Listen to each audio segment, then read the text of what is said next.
Hello, students, and welcome to Prep IAS. I'm Shibhangi Sharma, your faculty for History and Culture.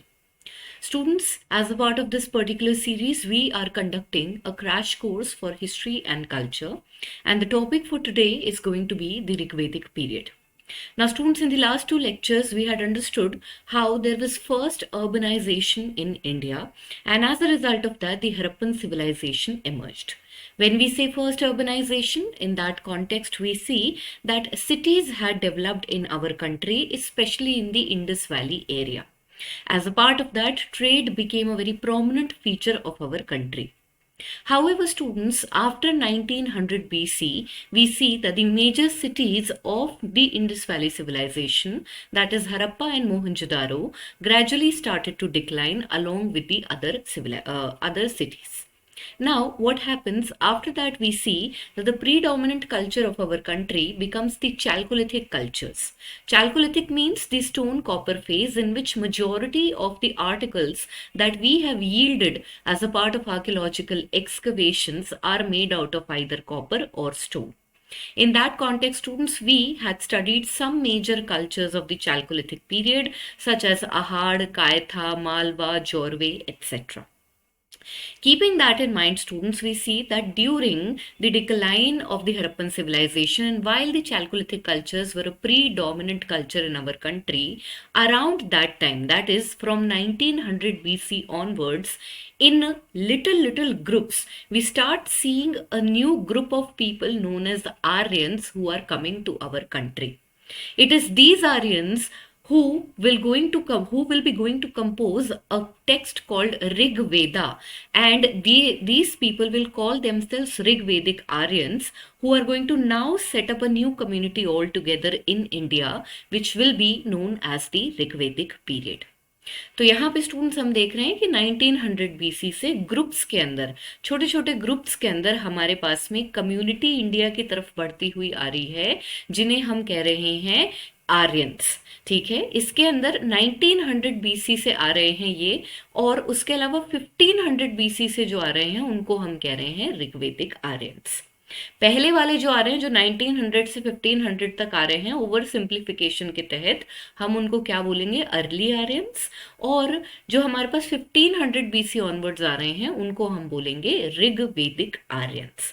ये ऋग्वेदिक Aryans हमारे देश में आके जो सभ्यता बनाते हैं उसको हम कहते हैं ऋग्वेदिक पीरियड. और इसके तहत we are going to have a quick discussion about the economy, society and the political structure that emerged during the time of the Rigvedic Aryans.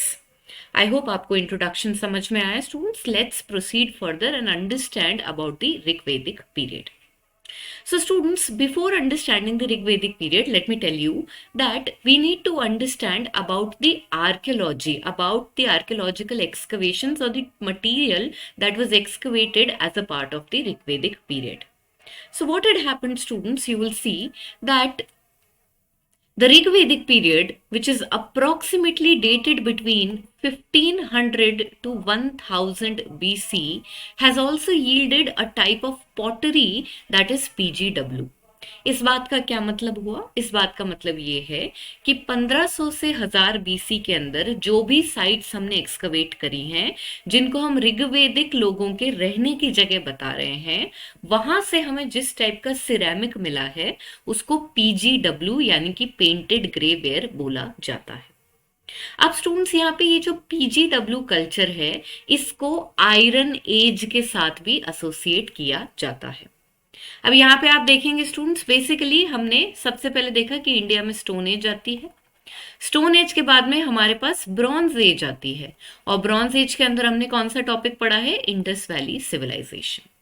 Bronze age के बाद स्टूडेंट्स आप देखेंगे कि आयरन एज आएगी हमारे देश के अंदर, जिसके तहत हम आयरन प्लाउ एग्रीकल्चर में यूज करने लगेंगे.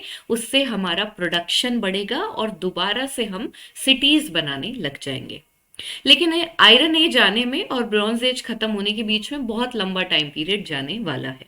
इस बीच में आप देखेंगे चैल्कोलिथिक कल्चर्स आएंगे और ऋग्वेदिक पीरियड आएगा. तो बेसिकली वैदिक पीरियड की अगर बात करी जाए तो ये दो पार्ट में टूटा हुआ है, ऋग्वेदिक पीरियड और उसके अलावा हमारा लेटर वैदिक पीरियड. ऋग्वेदिक पीरियड के अंदर जो पॉटरी मिलती है उसको PGW बोलते हैं. लेटर वैदिक पीरियड में जो पॉटरी मिलती है उसको भी पीजीडब्ल्यू बोलते हैं, लेकिन यहाँ पे एक एक्सेप्शन है कि लेटर वैदिक पीरियड में हमारे को पीजीडब्ल्यू पॉटरी के साथ साथ आयरन के टूल्स भी देखने को मिलते हैं, और ये चीज यहाँ पर एब्सेंट है। तो यहाँ पर हम देखेंगे, इससे हम क्या कंक्लूजन निकाल सकते हैं कि इंडिया में जो आयरन एज आई है that is coming somewhere around the later Vedic period, whereas the Rigvedic period people were not using iron. Again students, इसका क्विक रिव्यू अगर हम लें, ब्रॉन्ज एज हमारे लिए हड़प्पन सिविलाइजेशन है, जबकि iron age letter Vedic period में आएगी। बीच का जो टाइम है उसके अंदर हमारे को चैल्कोलिथिक कल्चर्स देखने को मिलते हैं, और उसके अलावा ऋग्वेदिक पीरियड देखने को मिलता है। चैल्कोलिथिक कल्चर्स में अलग अलग कल्चर की अलग टाइप की पॉटरी थी जो हमने लास्ट लेक्चर में पढ़ी थी, जबकि ऋग्वेदिक पीरियड के अंदर जो पॉटरी है उसको हम पीजीडब्ल्यू बोलते हैं, लेकिन इसके साथ हमें कोई भी आयरन टूल्स नहीं मिले हैं। लेकिन स्टूडेंट्स, जब हम 1000 बीसी से 600 बीसी के बीच में आते हैं, यानी कि लेटर वैदिक पीरियड में जब हम आते हैं 1000 से 600 बीसी के बीच में, यहाँ पे आप देखेंगे हमें आयरन टूल्स मिलने लग जाते हैं, और इसीलिए PGW culture is associated with the beginning of iron age in India. तो यहाँ पे स्टूडेंट्स दो अलग स्टोरीज चल रही हैं। जब हम आर एस शर्मा पढ़ने बैठते हैं तो वहां पे इस तरह से आर्कियोलॉजिकल सीक्वेंस ठीक से नहीं समझाई हुई है। यहाँ पे आपको अच्छे से समझना पड़ेगा कि भाई स्टोन एज आई, और स्टोन एज के अंदर हमारा पेलियोलिथिक, मेसोलिथिक, नियोलिथिक पीरियड था। ब्रॉन्ज एज आई, उसके अंदर हमारी इंडस वैली सिविलाइजेशन थी, और आयरन एज की अगर हम बात करें तो वो 1000 बीसी के आसपास से शुरू होती है, और 1000 बीसी में वैदिक पीरियड तो चल रहा है लेकिन ऋग्वेदिक नहीं, लेटर वैदिक पीरियड चल रहा है। तो यहाँ पे स्टूडेंट्स आयरन एज आने ही वाली है। हम जस्ट आयरन एज से पहले इंडिया के अंदर किस तरह की सिविलाइजेशन चल रही थी उसके बारे में डिस्कशन करेंगे। यहाँ पे स्टूडेंट्स एक पॉइंट और लिखा है कि भाई in south India iron technology is marked with megalithic cultures. आप देखेंगे कि नॉर्थ इंडिया में आयरन एज जिस टाइम एक्सपीरियंस करी गई है उसी टाइम पे साउथ इंडिया के अंदर जो आयरन एज चल रही है उसको मेगालिथिक कल्चर बोला जाता है। यानी कि सिमिलरली जैसे हमें नॉर्थ इंडिया के अंदर आयरन टूल्स मिले हैं, उसी तरह से साउथ इंडिया की साइट्स के एक्सकवेशन में भी हमारे को आयरन टूल्स मिले हैं। और ये जो आयरन टूल्स हैं स्टूडेंट्स, इस आयरन एज के एक्सपीरियंस को साउथ इंडिया में स्पेसिफिकली मेगालिथिक कल्चर बोला जाता है। ये जो पर्टिकुलर पार्ट है इसको ठीक से हम हिस्ट्री ऑफ साउथ इंडिया के अंदर डिस्कस करेंगे। अभी के लिए हमारे लिए जो मैटर करता है वो ये है that there is a distinguishing feature between PGW cultures, where in when we have PGW cultures but no iron implements, that is known as the Rigvedic period, whereas when we have PGW culture along with iron tools, that is known as the later Vedic period. चलिए students, इसके साथ आगे बढ़ते हैं और ऋग्वेदिक period का geographical extent समझने की कोशिश करते हैं। तो ऑलरेडी हमने देख लिया है that what kind of archaeological culture do we have, what kind of an archaeological culture the Rigvedic people are using. This is PGW minus iron implements, यानी कि आयरन एज आने में अभी टाइम है। ज्योग्राफिकल एक्सटेंट की बात करें तो इंडिया के मैप में हम अभी कहां पर खड़े हैं। बेसिकली स्टूडेंट्स, जो कोर एरिया है जहां पे आर्यंस आके सेटल होते हैं, that is the same area in which the Indus valley civilization was flourishing. यहां पे हम कहते हैं कि ऋग्वेद में लिखा है कि ऋग्वेदिक आर्यन सप्त सिंधव यानी कि लैंड ऑफ 7 रिवर्स वाले एरिया में आके सेटल हो गए थे। स्टेट वाइज अगर इस पर्टिकुलर एरिया की बात करें तो ये आपका पंजाब वाला एरिया और नेबरिंग हरियाणा वाला रीजन हो गया। सप्त सिंधु माने लैंड ऑफ 7 रिवर्स, जिसके अंदर आपकी इंडस वैली और उसकी ट्रिब्यूटरीज आती हैं। उसके अलावा आप देखेंगे स्टूडेंट्स, ऋग्वेदिक आर्यंस जो हैं वो कुछ पार्ट्स में हरियाणा और राजस्थान तक भी फैले हुए थे। तो इंडिया के मैप में अगर देखा जाए, जिन एरियाज के अंदर आईवीसी फ्लरिश कर रही थी, बिल्कुल उन्हीं एरियाज के अंदर आके ऋग्वेदिक आर्यन सेटल होते हैं। लेकिन स्टूडेंट्स, क्योंकि हमें आर्कियोलॉजी में कोई भी ऐसा एक्सकवेशन के टाइम टूल नहीं मिला जिससे हम कह सके कि भाई इनके बीच में आपस में कोई वॉर हुआ था, इसलिए हम आर्यन इन्वेजन को तो डीबंक करते हैं, आर्यन माइग्रेशन को हम जरूर एक्सेप्ट करते हैं। यहाँ पे स्टूडेंट्स ये जो 7 नदियां हैं जिनके आसपास ऋग्वेदिक लोग आके सेटल हुए, इनके नाम भी देख लेते हैं। इसमें से पहली नदी है सिंधु। सिंधु का मतलब है इंडस रिवर। उसके अलावा स्टूडेंट्स हमारे पास में है वित्सता, यानी कि विस्तता, that is Jhelum river. Then students we have the Askini river, which is known as the Chenab river in the contemporary times. Next we have Parshuni, and Parshuni students is the Ravi river. Then we have the Vipas or the Bias river. Apart from that, students, we have Shutudri or the Satluj river, and finally we have the Saraswati river, which is known as Naditama, Devitama or the Matema river as a part of the Rig Vedic Jargons. अब यहाँ पे students आपको क्या याद रखना है, आपको contemporary नाम और उसका नाम जो ऋग्वेद में यूज किया गया है उसको याद रखना है। ये आपका क्लासिक प्रीलिम्स का क्वेश्चन बन सकता है। किस टाइप का? मैच द फॉलोइंग का क्वेश्चन ये बन सकता है, जिसमें आपको करंट नदी और उसके पुराने नाम के ऊपर क्वेश्चन दे दिया और पूछ लिया गया कि ये करेक्टली मैच्ड हैं या नहीं। तो इन 7 नदियों के नाम और इनके पुराने नाम आप याद रखेंगे, और ये याद रखेंगे कि यही वो रीजन है जिसके अंदर आके ऋग्वेदिक आर्यंस सेटल हो रहे हैं। आगे चलते हैं स्टूडेंट्स और देखते हैं कि ऋग्वेदिक पीरियड को हमने डेट कैसे किया है। जैसा कि मैंने आपको चैप्टर की शुरुआत में बताया, ऋग्वेदिक पीरियड जो है उसको समवेयर अराउंड 1500 से 1000 BCE के बीच में प्लेस किया गया है, और 1000 BCE ऑनवर्ड्स हम कहते हैं कि भाई लेटर वैदिक पीरियड शुरू हो गया। अब यहाँ पे स्टूडेंट्स प्रॉब्लम ये है कि ऋग्वेद जो है उसको लिखा नहीं गया था। हमारे यहाँ पे राइटिंग जो है वो पॉपुलरली आती है अराउंड गुप्ता एम्पायर के टाइम। उससे पहले हम रिटन डॉक्यूमेंट्स बहुत ही कम लिख रहे हैं। तो यहाँ पे आपके माइंड में सवाल आएगा कि तो मैम ये ऋग्वेद जो है ये हमें पता कैसे था कि ये कोई किताब थी। हमारे यहाँ पे स्टूडेंट्स एक ट्रेडिशन था जिसे कहते हैं ओरल कल्चर। ओरल कल्चर के तहत एक गुरु अपने शिष्यों को जो भी इंफॉर्मेशन है वो बोल बोल के पास ऑन करता है। तो हमारे यहाँ पे रिटन अकाउंट्स बहुत लेट आए हैं, लेकिन ओरली नॉलेज बहुत पहले से फ्लरिश कर रही थी। इसी वजह से ऋग्वेद को एग्जैक्टली डेट करना हमारे लिए मुश्किल हो गया कि भाई ये एक्चुअली कंपोज कब हुई थी। तो हमने किस चीज की मदद ली? हमने एक और किताब की मदद ली जो काफी हद तक ऋग्वेद से सिमिलर है, और इसका नाम है अवेस्ता।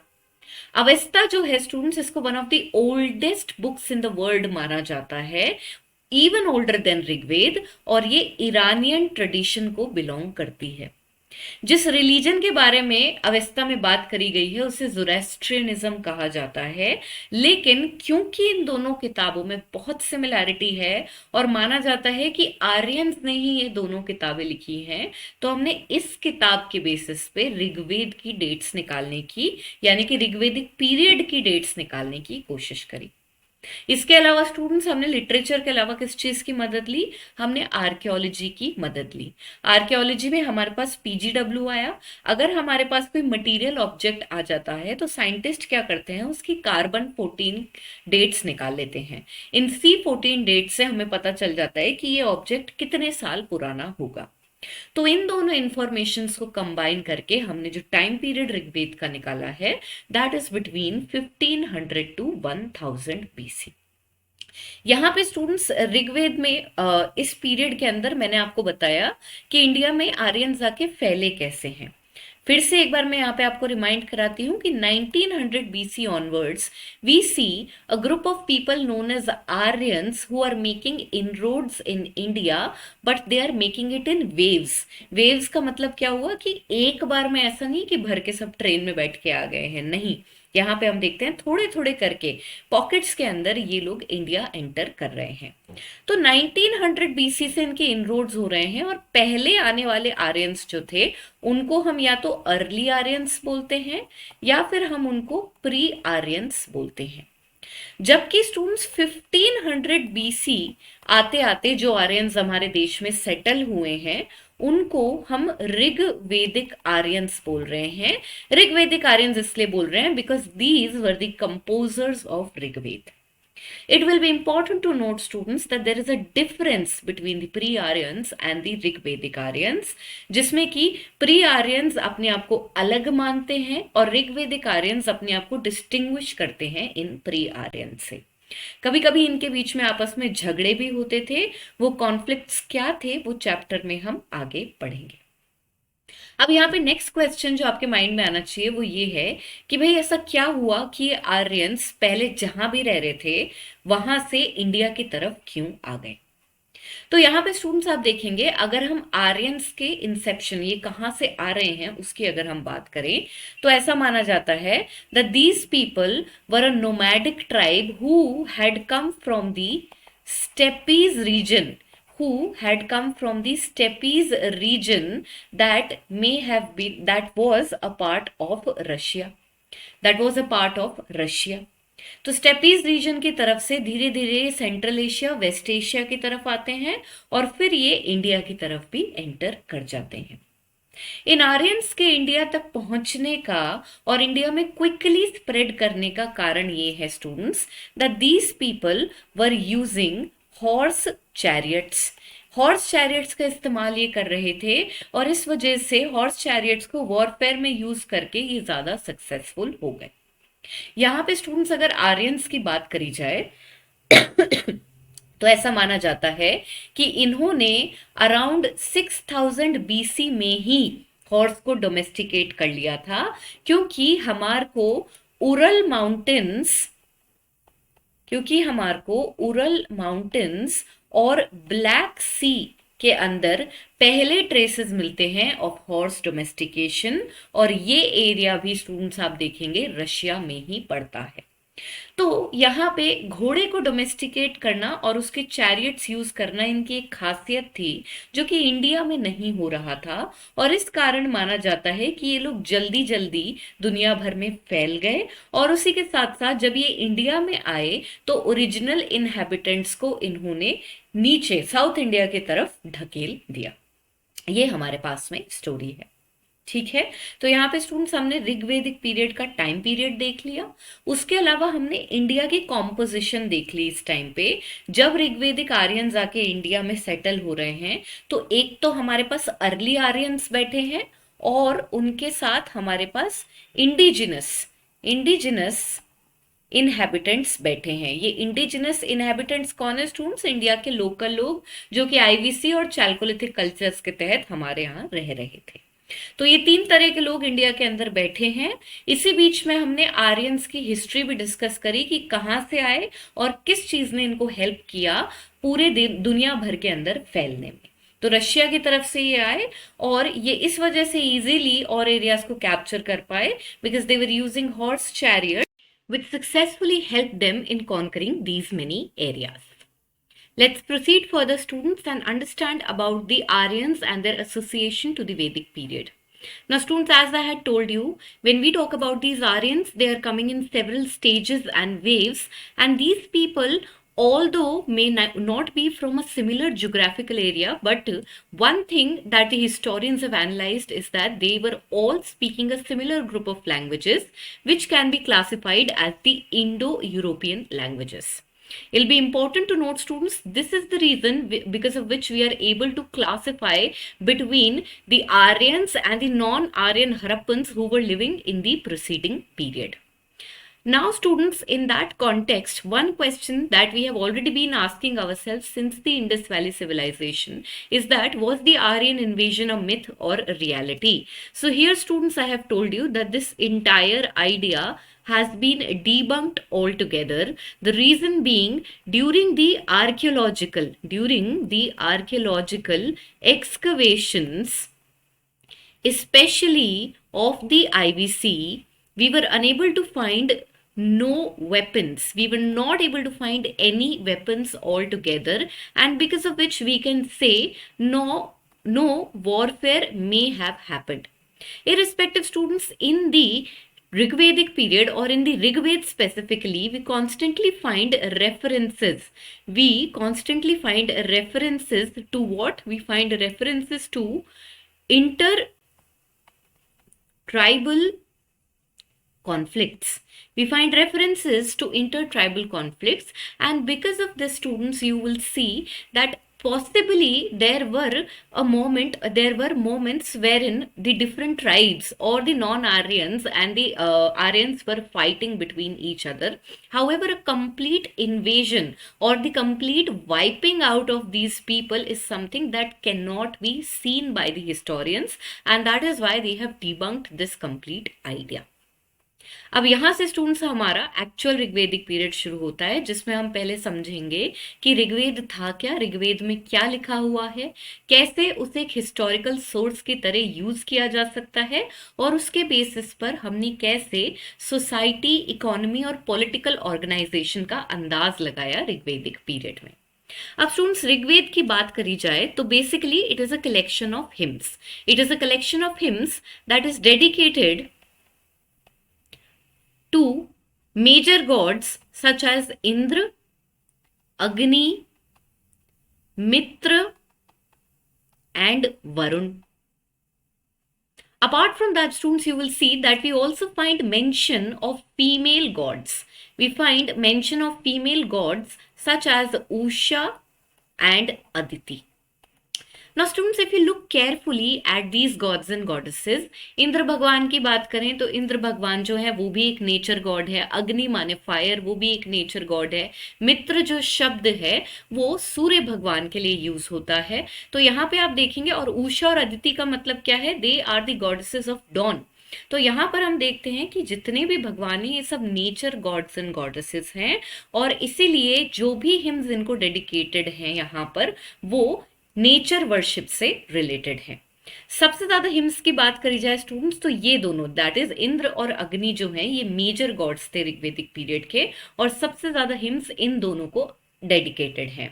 250 हिम्स इंद्र की हैं और 200 हिम्स जो हैं वो अग्नि गॉड की हैं। यहाँ पे स्टूडेंट्स हम देखते हैं कि ये जो ऋग्वेद है, ऑल्दो ये देखने में रिलीजियस लगती है नेचर में, जिसमें कि ज्यादा भगवान की बातें करी गई हैं, लेकिन जब इसको हिस्टोरियंस ने केयरफुली एनालाइज किया तो यहाँ पे हमें अर्ली सोसाइटी के बहुत सारे एविडेंसेस देखने को मिलते हैं, क्योंकि आर्कियोलॉजी के बेसिस पे हमारे पास बहुत ज्यादा डिस्कवरी है नहीं। जब हम ऋग्वेद की बात करते हैं, मान लीजिए हम ऋग्वेद की बात कर रहे हैं, तो इन भगवानों के साथ साथ ऋग्वेद के अंदर ये भी बताया हुआ है कि भाई आर्यंस कहाँ आके सेटल हुए। तो इससे हमें क्या पता चल रहा है, इससे हमें ज्योग्राफी के बारे में पता चल रहा है, किसी पर्टिकुलर रीजन के बारे में पता चल रहा है। उसी के साथ साथ हम देखते हैं कि भाई जो ऋग्वेद के लोग थे वो गाय की बहुत ज्यादा पूजा करते थे, गाय की पूजा करते थे, इससे हमें इकोनॉमी का अंदाज लग सकता है। उसके अलावा ऋग्वेदिक लोग जिस तरह से पूजा कर रहे हैं, रिलीजन के बारे में पता चल रहा है, जो हमें सोसाइटी के बिलीव्स और सोशल ऑर्गेनाइजेशन को समझने में हेल्प करता है। So that is why students, when we talk about Rigved, although it is majorly a religious source, but when we read it differently, the historians were very much successful in identifying the socio-political and the economic organization during the Rigvedic period. Proceeding further students, अब हम एक एक करके society, economy, polity, religion इनको समझेंगे ऋग्वेदिक period में। सबसे पहले रिलीजन की बात करते हैं। अब वैदिक रिलीजन की बात करी जाए तो this is sacrificial in nature. Sacrificial का मतलब क्या होता है, हम देखते हैं कि भाई बहुत सारे वैदिक सैक्रिफाइसेस होते हैं। सिंपल लैंग्वेज में बात करें तो यहाँ पर यज्ञ हुआ करते थे, बहुत सारे टाइप के यज्ञ हुआ करते थे, और इसीलिए हम वैदिक रिलीजन को सैक्रिफिशियल कह रहे हैं। ये सैक्रिफाइसेस किस लिए किए जाते थे, भगवान को इन्वोक करने के लिए, खास करके इंद्र को इन्वोक करने के लिए किए जाते थे, जिससे कि हमें मटीरियल गेन्स मिल सके। यहाँ पे पूजा पाठ का मतलब ये नहीं था कि हे भगवान मेरा मेंटल स्टेट अच्छा हो जाए, या मुझे विजडम मिल जाए, या मैं इंटेलिजेंट हो जाऊं। यहाँ पे सिंपली पूजा पाठ करने का मतलब था कि भाई हमारी कम्युनिटी को मटेरियल वेल्थ मिल जाए, हमें सेफ्टी मिल जाए, etcetera. So here students we see what is the nature here in, we are asking for material gains, we are asking for material gains as a part of such sacrifices, which will grant us boons, they will help us in getting victory in the battles, or for the acquisition of cattle, or for giving a son to the family. Okay तो यहाँ पे आपको ये बात याद रखनी है। More over students, nature की अगर बात करी जाए तो वैदिक रिलीजन के अंदर आप देखेंगे कम्युनिटी वर्शिप के ऊपर फोकस किया जाता था। कम्युनिटी वर्शिप क्या होती है? कम्युनिटी वर्शिप का मतलब ये होता है कि अगर कोई वैदिक ट्राइब है तो वो साथ में बैठ के, सारे के सारे लोग जो ट्राइब के थे वो साथ में बैठ के सैक्रिफाइस ऑफर किया करते थे। Individual sacrifices are something which is uncommon. तो इस पॉइंट को भी यहां लिख लेते हैं, individual sacrifices are uncommon. Keeping these points in mind, students, when we talk about Vedic religion, key takeaway हमारा क्या होगा? कम्युनिटी वर्शिप हो रही है, मटीरियल गेन्स के लिए हो रही है, और मेजर गॉड्स कौन है हमारे? इंद्र और अग्नि। Let's proceed further, students. Here, what I have done, I have taken a question from previous years. This is from 2012 actually. And here you can see that the nature of the early Vedic Aryans is asked. So basically here they have asked that what the religion of early Vedic Aryans was primarily of. So here students the answer will be option C, जहां पे हम nature worship कर रहे हैं। ये बात मैंने आपको बताई कि भाई इंद्र अग्नि ये सब क्या है? नेचर गॉड्स एंड गॉडेसेस हैं। और उसके अलावा हम देख रहे हैं कि सैक्रिफाइसेस हो रहे हैं। सैक्रिफाइस का मतलब यज्ञ है, and hence our final answer will be option C. इसके साथ आगे बढ़ते हैं स्टूडेंट्स और ऋग्वेदिक पीरियड की इकोनॉमी को समझने की कोशिश करते हैं। ऋग्वेदिक पीरियड की इकोनॉमी जो थी स्टूडेंट्स, उसको पेस्टोरल बोला जाता है, जिसके अंदर cattle rearing dominant occupational activity थी। पेस्टोरल वो कम्युनिटी होती है जो कि जानवरों के ऊपर ज्यादा रिलाय करती है और एग्रीकल्चर में ज्यादा ध्यान नहीं देती है। मैंने आपको बताया स्टूडेंट्स की हड़प्पन सभ्यता के बाद में हम देखते हैं आयरन एज कब आएगी? लेटर वैदिक पीरियड में आएगी। Iron age letter Vedic period में आएगी, और जब हम देखते हैं आयरन आता है उसके बाद ही एग्रीकल्चर में थोड़ा जो उछाल आता है और हम देखते हैं सरप्लस बनने लगता है। इसी की जगह अगर हम ऋग्वेदिक पीरियड की बात करें तो यहाँ पे एग्रीकल्चर एकदम नामात्र के बराबर हो रहा है। इंस्टेड जो लोग हैं वो पेस्टोरल है, गाय भैंस पालना, उसके अलावा नॉर्मल आपके शीप्स और गोट्स हो गए, तो एनिमल वेल्थ के ऊपर ज्यादा ये लोग रिलाय करते थे। तो आपका की वर्ड यहाँ पे क्या हो गया? That the economy is pastoral and animal rearing is going to be the main profession.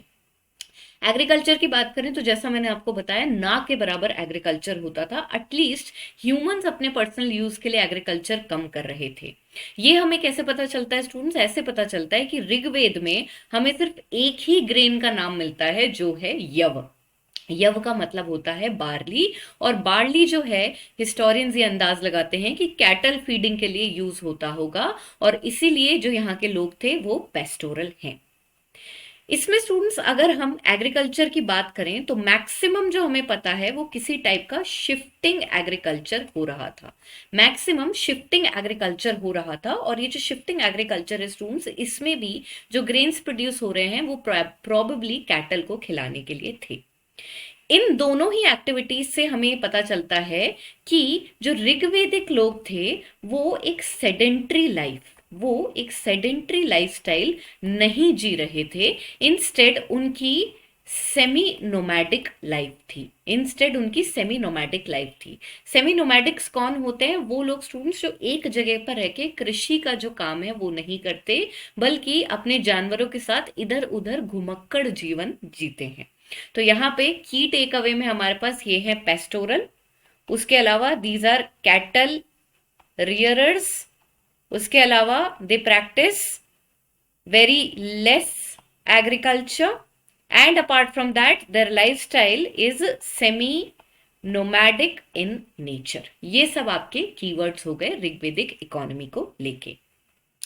इसके अलावा स्टूडेंट्स जब हम कैटल की स्पेसिफिकली बात करते हैं, हमें कैसे पता चला कि भाई कैटल रियरिंग मेन प्रोफेशन है? हमें ऐसे पता चलता है कि कैटल रियरिंग मेन प्रोफेशन है क्योंकि ऋग्वेद के अंदर गाय और गाय से एसोसिएटेड बहुत सारे शब्द हमें देखने को मिलते हैं।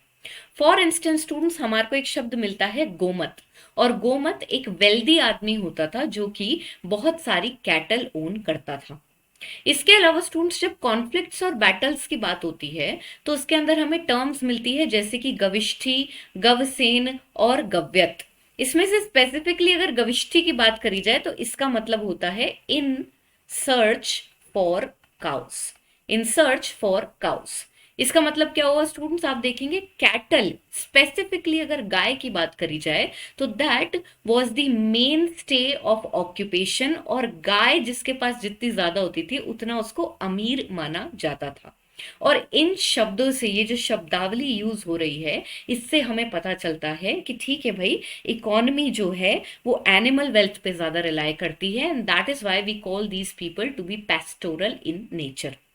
अपार्ट फ्रॉम दैट स्टूडेंट्स, गाय की इंपॉर्टेंस इतनी ज्यादा थी, कैटल की इंपॉर्टेंस इतनी ज्यादा थी, that this became the problem, it became the bone of contention between two tribal groups. Inter tribal जो कॉन्फ्लिक्ट्स होते थे वो जमीन के लिए नहीं होते थे, बल्कि इस वजह से होते थे कि भाई तुमने मेरा कैटल चुरा लिया या तुमने मेरा कैटल चुरा लिया। इसी वजह से जब हम यज्ञ करते हैं, कम्युनिटी जब यज्ञ करती है, तो यहाँ पे वो इंद्र को इन्वोक करती है कि भाई हमारे जो कैटल्स हैं उनको दूसरी ट्राइब से रिलीज करवा दीजिए।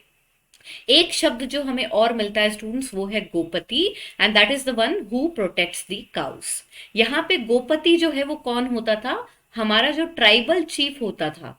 Are tribal chief was the gopati, जिसको राजन भी बोला जाता है। तो जो ट्राइबल चीफ होता था उसकी ड्यूटी होती थी कैटल को प्रोटेक्ट करने की। और इस पूरी पर्टिकुलर स्लाइड में जो हमने डिस्कशन किया है, इससे हमें पता चल रहा है कि भाई एक्चुअली ट्राइबल वेल्थ जो है वो बहुत ही इंपॉर्टेंट थी, और इससे हमें पता सॉरी कैटल वेल्थ जो है वो बहुत ही ज्यादा इंपॉर्टेंट थी। इसी की वजह से लड़ाइयां भी होती थी, और यही कारण है कि ऋग्वेदिक लोगों को पेस्टोरल बोला जा रहा है। Let's proceed further, students, and understand about the taxation system in the Rigvedic period. अब यहाँ पे जो कल्चर है वो कंप्लीटली ट्राइबल कल्चर है। ठीक है, ट्राइबल कल्चर है, लोग जो हैं मिल बांट के रहते हैं, कम्युनिटी ओनरशिप है हर चीज की। इनफैक्ट जो पूजा पाठ भी हो रहा है, जो यज्ञ भी हो रहे हैं, वो पूरी कम्युनिटी मिलकर करती है। इन दैट कॉन्टेक्स्ट आप देखेंगे कि there is absence of a taxation system in the Rigvedic period. ऐसे यहाँ पे कोई एक तरह से, जैसे हम आज एक बड़े, जब भी कोई बड़ा एम्पायर इमर्ज करता है या कोई बड़ी डायनेस्टी चल रही होती है, तो वहां पर जैसे लैंड के ऊपर टैक्स मांगा जाता है, ट्रेड के ऊपर टैक्स मांगा जाता है, ये सारी चीजें हमें ऋग्वेदिक पीरियड में देखने को नहीं मिलती। लैंड की बात आप छोड़िए, ट्रेड तो ऑलमोस्ट ना के बराबर है, it's almost nil, there is no trade whatsoever. Agriculture की भी बात करी जाए तो एग्रीकल्चर हो ही नहीं रहा है, हर चीज रिलाई करती है सिर्फ कैटल वेल्थ के ऊपर। और उसके अलावा हमारे पास में पैसा बनाने का जरिया क्या है, दूसरे का जाके कैटल चोरी कर लो। ठीक है, तो इस कॉन्टेक्स्ट में कोई एक बड़ा सेंट्रलाइज टैक्सेशन सिस्टम जो है वो हमें यहां पर देखने को नहीं मिलेगा। इनफैक्ट स्टूडेंट्स, हमारे को स्पेसिफिकली एक टर्म मिलती है बलि। और बलि यहाँ पे क्या होता था, ये एक वॉलंटरी ट्रिब्यूट होता था। यहाँ पे अगर कम्युनिटी के लोग चाहें तो बलि का पेमेंट करा करते थे। सो बेसिकली बलि हम लोग ज्यादातर किससे एक्सट्रैक्ट करते थे, बलि हम उनसे एक्सट्रैक्ट करते थे वो ट्राइब जिसको हमने लड़ाई में हराया है। मान लीजिए दो ट्राइब्स का झगड़ा हो गया आपस में, उनमें वॉर हो गया, तो जो हारने वाली ट्राइब है उससे बलि एक्सट्रैक्ट किया जाता था। इसके अलावा वेल्थ क्रिएशन का दूसरा तरीका क्या है, दूसरी ट्राइब का सामान चोरी कर लो और उसको आपस में बांट लो।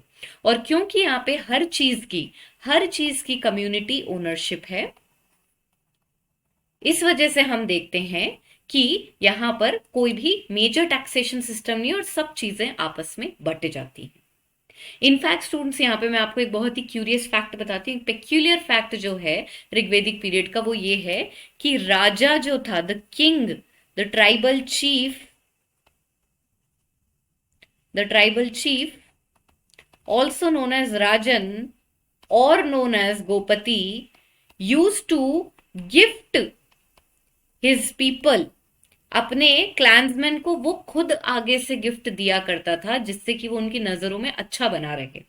यहाँ पर आप देखेंगे, हमारा आगे मैं आपको पॉलिटिकल सिस्टम में बताऊंगी कि जो राजा है वो हेरिडिटरी नहीं होता था कि भाई राजा का बेटा ही राजा बनेगा, जबकि यहाँ पर जो राजा होता था वो एक इलेक्टेड लीडर होता था। और इलेक्टेड लीडर को अपनी प्रजा को खुश रखने के लिए क्या करना पड़ेगा, उन्हें कुछ गिफ्ट्स देने पड़ेंगे। And as a result taxation तो हमारे यहाँ पे ऑलमोस्ट जीरो है। इंस्टेड राजा जो है वो खुद अपनी कम्युनिटी के लोगों को यज्ञ के बाद स्पेसिफिकली गिफ्ट जरूर दिया करता था। With this, students, let's proceed further and understand about the society of the Rigvedic period.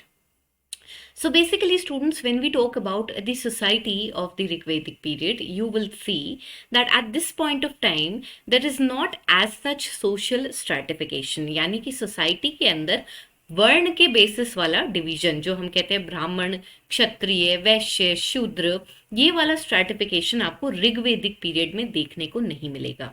Instead हमारा कल्चर कैसा है? हमारा कल्चर है ट्राइबल कल्चर। इस ट्राइबल कल्चर के तहत हम देख रहे हैं कि ट्राइब में जितने भी लोग हैं वो सब इक्वल्स हैं, यानी कि सोसाइटी कैसी है? सोसाइटी इगैलिटेरियन है। The society is egalitarian wherein there is equality amongst all the members of the tribe. Caste lines पे कोई डिवीजन देखने को नहीं मिलता। जो स्ट्रेटिफिकेशन हमें देखने को मिलता है वो प्रोफेशन के बेसिस पे देखने को मिलता है, जिसमें कि हमारे पास राजा हो गया, ट्राइबल चीफ्स हो गए अलग अलग, पुरोहित यानी कि प्रीस्ट हो गए, आर्टिजान वाली क्लास हो गई जो कि पॉट बना रहे हैं, रथ बना रहे हैं, इस तरह के लोग हमारे को सोसाइटी में देखने को मिलते हैं। उसके अलावा स्टूडेंट्स, ट्राइब के लिए जो टर्म यूज होती थी उसे हम कहते हैं जन, और हमें ऋग्वेद में डिफरेंट डिफरेंट ट्राइब्स के नाम मिलते हैं। कुछ ट्राइब्स के नाम हमारे सामने हैं, जैसे कि भारत, पुरु, यादू, द्रुहयुस, अनुस, तुर्वासुस एटसेट्रा। तो यहाँ पर स्टूडेंट्स हमने देखा सोसाइटी का मेन फीचर क्या है, that it is an egalitarian society where in everybody is on an equal footing and the society is based along tribal lines. Apart from that, students, we do not find stratification on the basis of caste lines. Rather, the stratification is on the basis of profession, wherein we find professions of multiple artisans or the priestly class or even the tribal chiefs. इसके अलावा students, हम अब major terms और meanings देख लेते हैं कि भाई राजा को क्या बोलते थे, सेनानी कौन होता है, ग्रामानी कौन होता है, एटसेट्रा. सो बेसिकली स्टूडेंट, सबसे पहले जो हमारी कोई भी ट्राइब हुई उसका जो चीफ है उसको हम बोलते हैं या तो राजा या फिर गोपति. गोपति टर्म हमने पहले भी डिस्कस करी. Gopati is the person who is the protector of cows. Apart from that हमारे पास कुछ और फंक्शनरीज के नाम आते हैं ऋग्वेद में, जैसे कि सेनानी, कुलापा और ग्रामानी. ग्रामानी कौन होता था students? Gramani was the head of fighting hordes. और उसके अलावा सेनानी कौन होते थे? सेनानी वर योर सोल्जर्स और मिलिट्री मैन. ठीक है, मिलिट्री मैन तो नहीं बोलेंगे, सोल्जर्स मान सकते हैं आप. तो बेसिकली क्या होता था, यहाँ पर कोई स्टैंडिंग आर्मी तो है नहीं, और हमारे को जिस समय वी आर सीइंग कि हमारे पास में अगर मान लीजिए कोई बैटल होने वाला है तो हम उस बैटल से जस्ट पहले लोगों को इकट्ठा करते थे. तो लोगों को इकट्ठा करने की ड्यूटी ग्रामानी की होती थी, जबकि सेनानी वो लोग हो गए जो बैटल में जाके लड़ रहे हैं. इसके अलावा हमारे पास एक टर्म है कुलापा. कुलापा में जो मेन कीवर्ड है वो है कुल, और कुल का मतलब होता है फैमिली. अब यहाँ पे स्टूडेंट्स जो देखने वाली बात है वो ये है कि आज के मॉडर्न सेंस में जो हमारी न्यूक्लियर फैमिली होती है वो कॉन्सेप्ट नहीं था ऋग्वेदिक पीरियड में, और हम देखते हैं एक ही घर में मल्टीपल जेनरेशंस और दूर दराज के रिश्ते के लोग, एक ही कुल के लोग इकट्ठे रहा करते थे. और इन सब में जो एल्डेस्ट मेल मेंबर होता था उसको बोला जाता था कुलापा, यानी कि हेड ऑफ द फैमिली. तो इस तरह से सोसाइटी ऑर्गेनाइज थी, जिसमें पॉलिटिकल स्ट्रक्चर के तहत हमारे पास सेनानी, ग्रामानी या गोपति जैसे लोग हैं, और अगर हम घर की तरफ मुड़े तो हमारे पास कुलापा टाइप के लोग हैं. अपार्ट फ्रॉम दैट स्टूडेंट्स, जैसा कि मैंने आपको बताया, सेना या आर्मी जो होती थी वो कोई परमानेंट तो होती नहीं थी, और उसे वॉर के टाइम पे मोबिलाइज किया जाता था.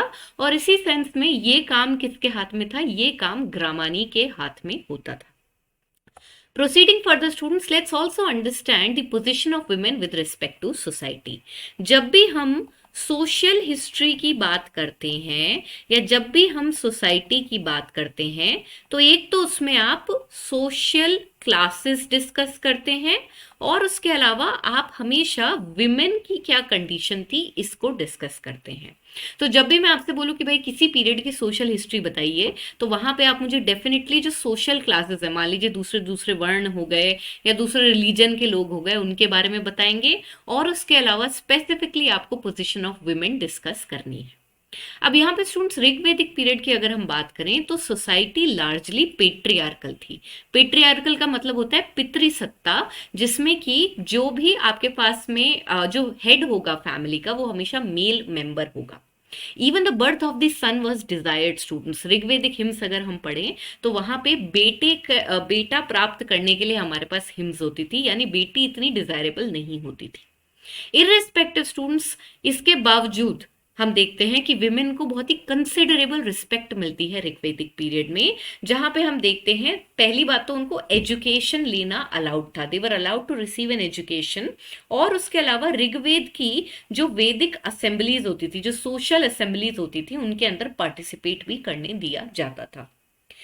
विमेन की एजुकेशन को सब्सटैंशिएट करने का बेस्ट एग्जाम्पल है कि बहुत सारी ऋग्वेदिक हिम्स जो हैं वो फीमेल पोएटेसिस ने लिखी हैं, जैसे कि अपाल, लोपमुद्रा, विश्वरा एंड घोष। तो इनके नाम आप याद रखेंगे, हो सकता है इनके नाम डायरेक्टली आ जाए और आपसे पूछे in the context of ancient Indian history ये कौन है, तो ये वो फीमेल पोएटेसिस हैं जिन्होंने ऋग्वेदिक हिम्स लिखी हैं। इसके अलावा स्टूडेंट्स अगर हम सोसाइटल नॉर्म्स की बात करें, विमेन के राइट्स की बात करें, तो हम देखते हैं कि विडो रीमैरिज अलाउड थी। Window remarriage was allowed. Apart from widow remarriage, students, you will see child marriage. Child marriage was not the norm. यानी कि बचपन में शादी होना कोई कॉमन चीज नहीं थी, विमेन एक सर्टन एज पे पहुंचने के बाद ही शादी करती थी। Apart from that, the women also had the right to choose their partners, and as I've told you, child marriage was not at all a norm. In fact, students, sometimes you will find instances of polyandry as well. What is polygamy? In polygamy, a polygamous marriage, there is a man and then he has multiple wives. But in polyandry, you have a woman and she has multiple husbands. And this was something that was also rarely seen as a part of Rigvedic period. तो यहाँ पे students overall अगर हम gist में देखें तो women की position was fairly better in the Rigvedic period, where in the major right that was given to them was to receive an education, and this is not something that will be witnessed later in the further ancient period. With this, let's proceed further and also understand about tribal conflicts. अब मैंने आपको बताया students कि हमारे पास में society में किस तरह के लोग हैं. हमारे पास में बैठे हैं एक तो प्री आर्यंस, जिनको हम अर्ली आर्यन भी बोलते हैं. इसके अलावा हमारे पास कौन बैठे हैं? ऋग्वेदिक आर्यंस बैठे हैं. और इसके अलावा हमारे पास कौन बैठे हैं? इंडिजिनस लोग बैठे हैं. तो हमारे पास में सोसाइटी में तीन तरह के लोग हैं. अब एक तो हो गए ऋग्वेदिक आर्यंस, और ये ऋग्वेदिक आर्यंस ऋग्वेद में दो टर्म्स यूज करते हैं, जिसमें एक है दास और दूसरी है दस्युस. अब दास जो शब्द है उसके लिए कहा जाता है कि ये अर्ली आर्यंस के लिए यूज होता था. The term das was use for early Aryans, whereas when we talk about the term dasyus, this was the term students that was use to probably indicate the indigenous people. In fact, students, it will be important to note that in your NCERT, R.S. Sharma states that the term Dasyus was something that was defined with the people who were phallus worshippers, and these people had dark skin. तो यहाँ पे अगर हम original inhabitants की बात करें Indians की, तो वी हैड डार्क स्किन. और फैलस वर्शिप किससे एसोसिएटेड है? शिव भगवान से एसोसिएटेड है. हड़प्पन सभ्यता के अंदर हमें एक सील मिलती है, पशुपति सील, जिसको शिव भगवान से एसोसिएट किया जाता है. और ये दोनों ही फीचर्स हमें बताते हैं कि दस्युस जो शब्द है वो इंडिजिनस लोगों को इंडिकेट करने के लिए दर्शाया गया था. तो हम देख रहे हैं कि सोसाइटी का वर्ण के बेसिस पे तो स्ट्रेटिफिकेशन नहीं था, लेकिन क्योंकि हमारे पास ये डिफरेंट सोशल क्लासेस हैं, इनकी वजह से आगे जाके मतलब लेटर वैदिक पीरियड के अंदर हम देखते हैं कि वर्ण सिस्टम इमर्ज हो गया होगा. अब यहाँ पे स्टूडेंट्स इन तीनों ग्रुप्स की बात करी जाए तो ये अपने मतलब के हिसाब से दोस्ती और दुश्मनी की रिलेशनशिप में रहा करते थे. ट्राइबल कॉन्फ्लिक्ट्स बहुत ही कॉमन थे और किस लिए होते थे? कैटल के ऊपर होते थे.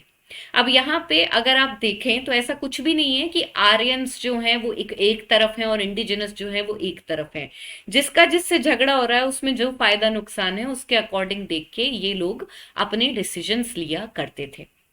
फॉर इंस्टेंस स्टूडेंट्स, हमारे को ऋग्वेद में एक बहुत ही फेमस बैटल का डिस्क्रिप्शन मिलता है जिसे बोलते हैं बैटल ऑफ 10 किंग्स.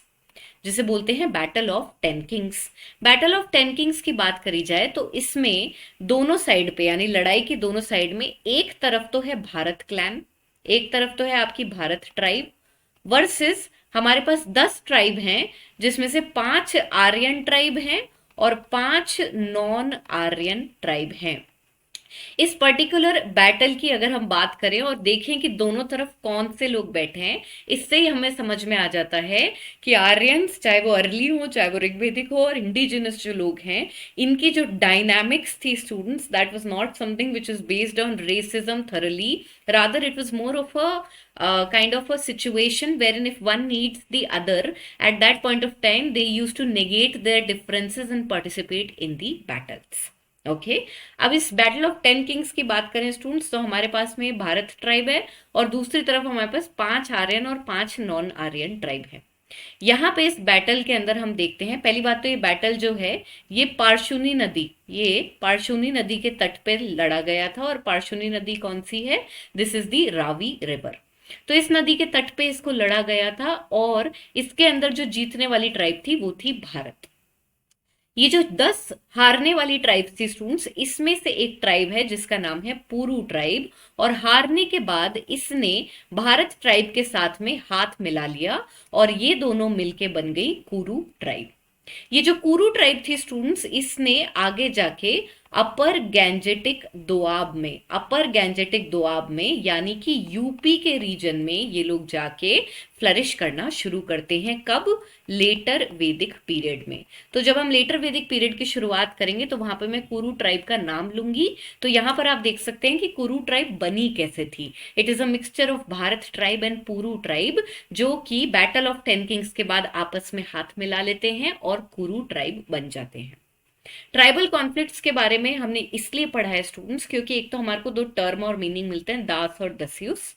उसके अलावा हमें बैटल ऑफ टेन किंग्स के बारे में पता चलता है और हमें इन तीनों ही ग्रुप्स की आपस में किस तरह की रिलेशनशिप थी इसके बारे में पता चलता है। With this, students, let's proceed further and understand the last topic pertaining to the Rigvedic period, and these are the tribal assemblies. हम जानते हैं कि हमारी जो ऋग्वेदिक सोसाइटी थी वो एक इगैलिटेरियन सोसाइटी थी, यानी कि हर ट्राइब के मेंबर के पास इक्वल पावर थी और उनकी बात सुनी जाती थी। इस वजह से आप देखेंगे कि हमारे यहाँ पे जो भी डिस्कशंस होते थे वो एक ग्रुप डिस्कशन के तहत होता था और फिर ही कोई बात का डिसीजन लिया जाता था। यहां पर आप देखेंगे राजा भी इलेक्टेड होता था और इसके अंदर हमें कौन हेल्प कर रहा है? ये ट्राइबल असेंबलीज हेल्प कर रही हैं। ऋग्वेद के अंदर स्टूडेंट्स हमें 4 असेंबलीज के नाम मिलते हैं, जो है गण, विधाता, सभा और समिति। तो हम यहाँ पे देख लेते हैं इनमें से हर असेंबली का क्या फंक्शन था। सबसे पहले सभा की बात करते हैं। सभा स्टूडेंट्स कुछ सिलेक्टेड क्लैन मेंबर्स की ऑर्गेनाइजेशन थी, यानी कि सभा, ऑल्दो नाम सुनकर लगता है कि शायद इसमें सारे लोग आते होंगे, पर उसका ऑपोजिट है। सभा के अंदर आपको सिलेक्टेड क्लैन मेंबर्स, जो कि most probably male elder members थे, ये क्या करते थे? ये सभा के अंदर पार्टिसिपेट करते थे और डिसीजंस लिया करते थे। जबकि अगर हम समिति की बात करें तो उसके अंदर पूरा क्लैन कंप्राइज करता था। इनफैक्ट स्टूडेंट, समिति जो है वो सभा से ज्यादा इंपॉर्टेंट थी, क्योंकि समिति was responsible for the election of the ruler. तो यहां पर ऑफ द राजन। तो यहां पर आप देखेंगे कि हमारा जो ट्राइबल चीफ होता है उसका इलेक्शन होता था, ये बात मैं आपको बता चुकी हूँ। और ये जो इलेक्शन होता था स्टूडेंट्स, इसको समिति कंडक्ट करती थी और इस कंपैरिजन में समिति सभा से ज्यादा इंपॉर्टेंट है। उसके बाद में हमारे पास गण और विधाता है। गण की अगर हम बात करें तो गण को ट्रूप भी बोला जाता है और हो सकता है कि इसके मिलिट्री फंक्शंस हों। बहुत डेप्थ में इंफॉर्मेशन नहीं है हमारे पास, जितनी है उसको हम डिस्कस कर रहे हैं। स्टूडेंट्स, गण का जो लीडर होता था, गण का जो हेड होता था, उसे गणपति बोला जाता था। चौथी असेंबली है हमारी विधाता, और इसको earliest folk assembly of Aryans माना जाता है। और क्योंकि ये अर्लीस्ट असेंबली थी तो ये हर टाइप के फंक्शंस को टैकल करती थी, जैसे कि economic, military, religious and social. तो यहाँ पर आप देख सकते हैं कि इन ट्राइबल असेंबलीज का काम क्या है। इनका काम है पॉलिटिकल डिसीजंस लेना। डे टू डे के अंदर अगर मान लीजिए कोई एडमिनिस्ट्रेटिव डिसीजन लेना है तो लोग मिलकर लिया करते थे। समिति का मेन काम क्या है, राजा का चुनाव करना। इसमें सब होते थे, औरतों को भी सभा और समिति में बैठने की परमिशन थी। समिति में खासकर उन्हें बैठने की परमिशन थी। सभा की हम स्पेसिफिकली बात करें तो इसमें बहुत सिलेक्टेड लोग हुआ करते थे, एक छोटी असेंबली थी। लेकिन विधाता की अगर हम बात करें तो उसको काफी इंपॉर्टेंट मान जाता है, क्योंकि सबसे पहले की असेंबली है और उसके अलावा ऑलमोस्ट सारे फंक्शंस ये परफॉर्म कर रही थी। तो यहाँ पे स्टूडेंट्स हम ऋग्वेदिक पीरियड का डिस्कशन कंप्लीट करेंगे। हमने देखा कि ऋग्वेदिक पीरियड के अंदर सोसाइटी कैसी थी, इगैलिटेरियन। उसके अलावा पॉलिटिकल स्ट्रक्चर अगर हम देखें, पॉलिटिकल स्ट्रक्चर की अगर हम बात करें तो यहाँ पर the political structure is tribal in nature, where in although we have a chief but he is elected. ठीक है, so power is shared among all clan members. उसके अलावा स्टूडेंट्स अगर हम इकोनॉमी की बात करें तो इकोनॉमी कैसी थी, economy was pastoral and the people were semi nomadic in nature. हमारे यहाँ पे मेन ऑक्यूपेशन क्या थी, कैटल रियरिंग। लोग पेस्टोरल थे, गाय वाय चराना इनका मेजर काम होता था। और उसके अलावा हम लोग घुमक्कड़ थे नेचर के अंदर, क्योंकि एग्रीकल्चर तो हम कर ही नहीं रहे हैं, इसलिए हम सेडेंट्री लाइफस्टाइल में नहीं आ पाए। ये कुछ की टेक अवेज हैं स्टूडेंट्स ऋग्वेदिक पीरियड के। And with this I am going to complete my lecture. I hope you were able to understand all the topics thoroughly. Students, if you like the video and if you enjoy studying with me, don't forget to subscribe to our channel and don't forget to press the bell icon. Thank you so much for joining me.